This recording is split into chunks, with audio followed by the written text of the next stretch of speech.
Aqui tínhamos o Web Panel que havíamos criado, emulando o do Work With, para inserir uma nova atração, atualizar ou eliminar. Para isso, chamávamos o procedimento Attraction CRUD, passando o modo e, para esses dois casos, também o identificador da atração da linha do grid correspondente. Mas no procedimento, estávamos hardcodando a inserção e a modificação. Fizemos isso para focar nos comandos da maneira mais simples. Agora queremos pedir os dados ao usuário, não hardcodificá-los, como faz o Work with Real. Mas claro, este chama a transação para que o usuário insira o que deseja. E ao confirmar, a operação é realizada. O que vamos fazer então é chamar um Web Panel para que o usuário possa inserir seus dados na tela e, ao confirmar, esses dados sejam enviados ao procedimento para que ele realize a operação. Então, vamos ter que modificar os parâmetros para receber, em vez do ID da atração, todas as informações da atração: nome, foto, categoria, país, cidade. Para não precisarmos manipular variáveis independentes, poderíamos criar um SDT. Vamos chamá-lo, para que fique bem claro, de Attraction CDT. Como o que precisamos são todos os atributos da transação Attraction, arrastamos ela para cá e vemos como é criado um membro para cada atributo da estrutura da transação com o mesmo nome. Alguns deles correspondem na transação a atributos da tabela. Por exemplo, Attraction Photo. Claro, podemos removê-lo se não nos interessar para o SDT. E alguns membros correspondem a atributos inferidos, como o Category Name, por exemplo. Vamos salvar. Então, agora temos que modificar o segundo parâmetro para que seja uma variável do tipo de dados do SDT. Inserimos ela e verificamos se, por ter dado o mesmo nome do SDT, ele atribuiu como tipo de dado aquele SDT que acabamos de criar. E agora vamos atribuir ao registro a ser inserido os valores que vêm nessa variável SDT recebida. Aqui o membro Attraction Name. A foto, por enquanto, vamos deixar sem atribuir, já que removemos o membro do SDT. E para esses três atributos, esses três membros. Com isso, estaremos inserindo um novo registro na tabela Attraction, utilizando os valores que vêm no SDT. Em seguida, para a modificação, precisamos localizar o Attraction ID de acordo com o membro desse nome que vem no SDT e sobrescrever todos os atributos de acordo com esses mesmos membros do SDT. Por fim, vamos substituir para o delete o valor do Attraction ID. Vamos salvar. Pronto, agora não temos mais alterações hard-coded.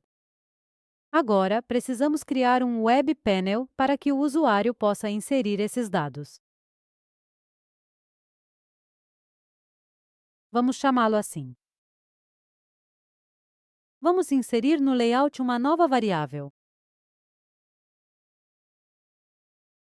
que vamos chamar com o mesmo nome do SDT. Assim, ela assume automaticamente o seu tipo de dado. Selecionamos e marcamos todos os seus membros para que sejam inseridos no layout. As variáveis nos Web Panels, por padrão, são editáveis, então o usuário poderá inserir valores nelas. Então, a partir do Work With, não chamaremos mais diretamente o procedimento, mas sim este Web Panel, passando as mesmas informações, ou seja, modo e identificador da atração.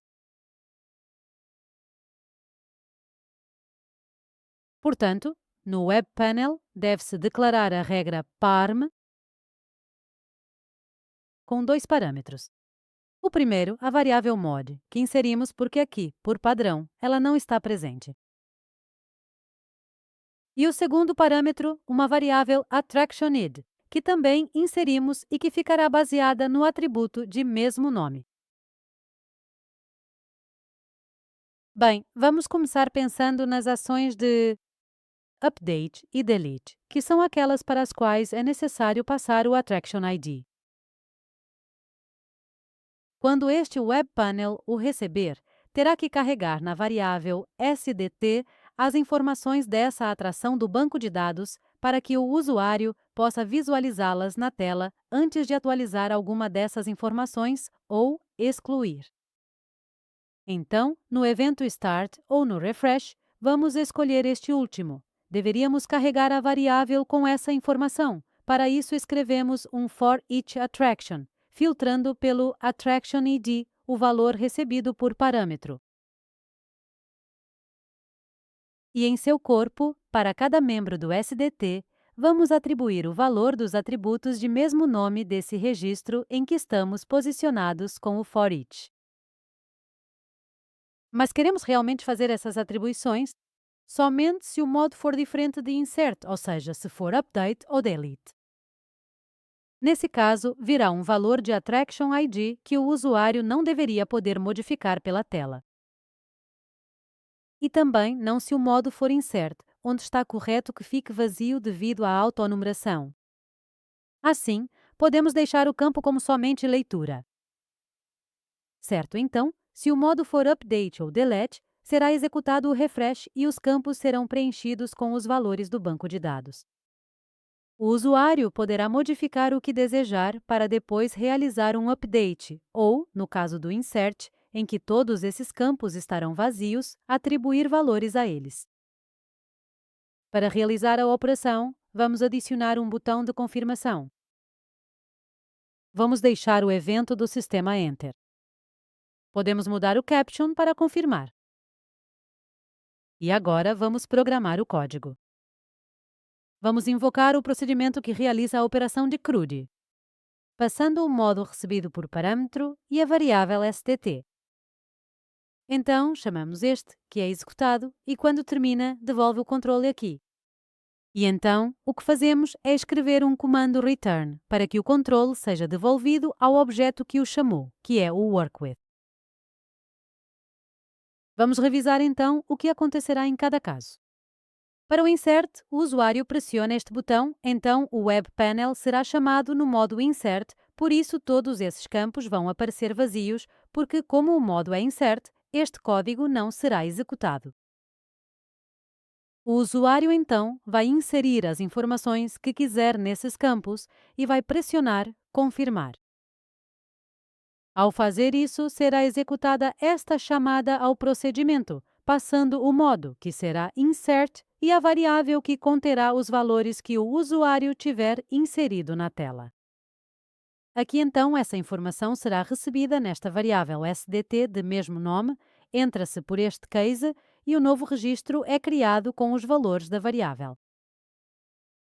Por outro lado, se a partir do workwith eu pressionar o update, então chamo este web panel passando o modo update e o attraction ID da linha. Ao executar o refresh, o web panel vai carregar a variável CDT que é exibida na tela, com as informações da atração recebidas por parâmetro. Depois disso, o usuário poderá modificar os valores editáveis que desejar e, ao terminar, vai pressionar Confirmar.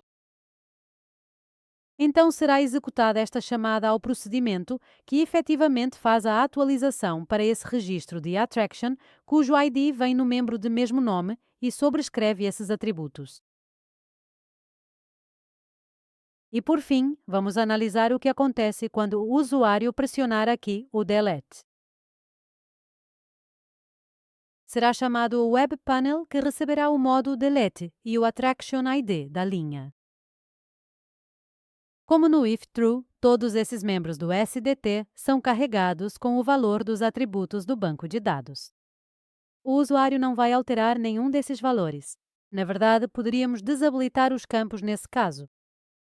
E então, quando você pressionar o botão Confirmar, o procedimento será chamado, que virá até aqui e executará a função excluir, retornando o controle para cá quando terminar. Assim, a função retornar será executada, devolvendo o controle para o objeto que a chamou, que executará a atualização, após a qual a linha desaparecerá da grade. Vamos testar tudo na prática. Vamos começar eliminando uma atração. Este é Chris da Redeemer. Ao pressionarmos Delete, vemos que as informações foram carregadas. Agora, clique em Confirmar. Tudo o que previmos aconteceu. Quando este painel da web é atualizado, não vemos mais essa atração. Vamos inserir outro com as mesmas informações. Vemos os campos vazios. Eu escrevo o nome, mas vou cometer um erro de digitação de propósito, porque o E duplo ali está errado. Aqui não temos a ajuda da lista de seleção que a transação possui. Ainda poderíamos usá-lo ou até mesmo transformar esse campo em uma caixa de combinação dinâmica ou em uma que sugira os valores a serem inseridos. Não veremos isso aqui. Vamos memorizá-las. Não faz sentido inserir aqueles que correspondem a atributos inferidos. Poderíamos tê-los deixado como somente leitura, assim como na transação. Confirmamos.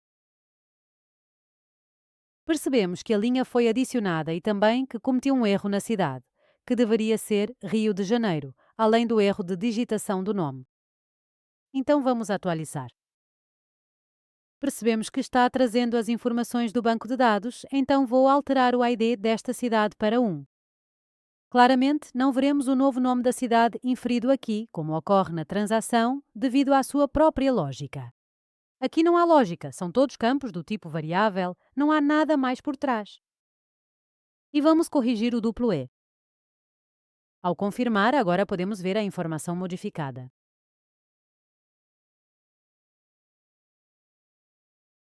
Fica bastante clara a diferença entre utilizar a transação para as operações de CRUD, que oferecem listas de seleção para as chaves estrangeiras, fazem os controles de integridade referencial em tempo real, inferem os atributos automaticamente, disparam regras, controlam unicidade e emular a transação com um web panel que depois realiza as operações de CRUD através de procedimento.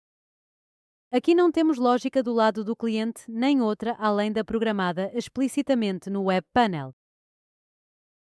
Este exemplo com Web Panel e procedimento foi feito com fins didáticos, para que pudéssemos compreender rapidamente as semelhanças e diferenças com as operações de CRUD por transação, de uma forma comparativa. Mas é claro que não faz sentido emular o que a transação já faz sozinha e quase automaticamente. A atualização por procedimentos é utilizada para outros tipos de cenários, não para este. No entanto, continuaremos com este exemplo no próximo vídeo para estudar o outro tipo de atualização que nos resta, através do Business Component.